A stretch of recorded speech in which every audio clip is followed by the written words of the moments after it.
My mom is suddenly obsessed with my hygiene because I don't take long enough to pee. Help! My mom recently scolded me. I take about 2 to 4 minutes to go to the bathroom to pee. This includes wiping, flushing, and washing my hands. My mom just now realized how quickly I'm going, but she says I am not taking long enough and that I must have skipped washing my hands. She demanded to sniff my hands and see if she could smell our soap. She gave a sarcastic hum and said, "All right, you're lucky this time. I'll be checking next time." The next time I went, she demanded I go back and wash my hands with hot water and extra soap. She even watched me do it and then said, "You're too quick. You're clearly skipping a step or two." I told her I wasn't, but she said it doesn't take anyone 3 minutes to pee. She says it should take at least 6 minutes. I'm so confused because she's never had an issue with this before.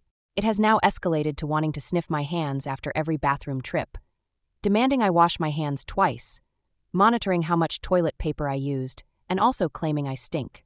I've asked my dad and my brother if I smell, and they all say I smell like perfume. Maybe a little too much perfume, but I don't stink. I'm so confused. What would cause her to act this way so suddenly to the point she's obsessing over my hygiene when I'm probably the cleanest person in the family? Is she mentally unwell, or is she paranoid about something? It all just happened so suddenly. Do I talk to her? What should I say? Do I tell other family members? Do I ignore it and hope it passes? I'm so paranoid about peeing inside my own house when my mom is around because of this now. I asked to go to the store but really used that as an excuse to get my father out of the house with me, so I could talk to him in a Burger King parking lot over some French fries. It was around lunch when we went out and we got hungry, knowing my mom wouldn't hear or be nearby to twist the story as I worried she might. Needless to say, he was not only speechless but very concerned. I told him everything about her obsession over my hygiene and how I noticed her acting weird towards my brother as well. When I mentioned the part about my brother, he asked me if his psoriasis was acting up again. I asked what he was talking about because my brother has eczema, not psoriasis. That's when I found out that my dad suspects he has psoriasis on his scalp. But my brother says that it is eczema because my mom is disgusted by the fact he has psoriasis to the point her disgust developed into such severe anxiety he can no longer work, and he has not been able to get on SSI quite yet. He even attempted to take his own life and was admitted for a week, but I was told he was going away on a trip to Florida with a friend.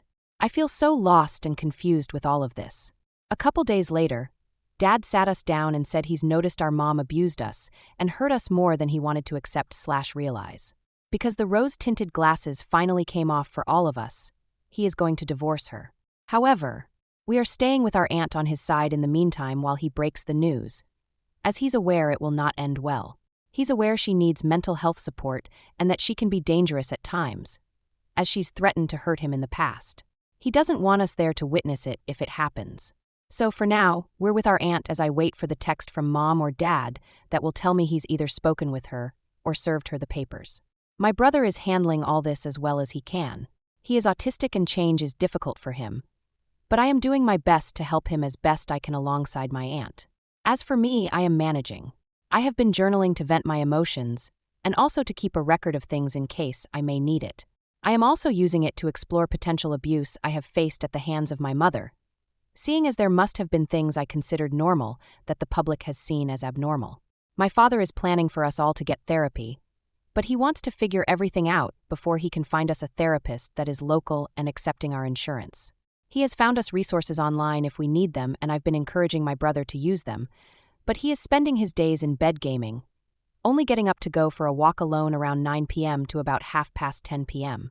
But it will end up going that route. I apologize if this update is all over the place. It's much like my head thinking back on all of this. I have also blocked out a lot of what happened, probably because realizing all the trauma we all had and just accept it as normal is traumatizing in itself somehow.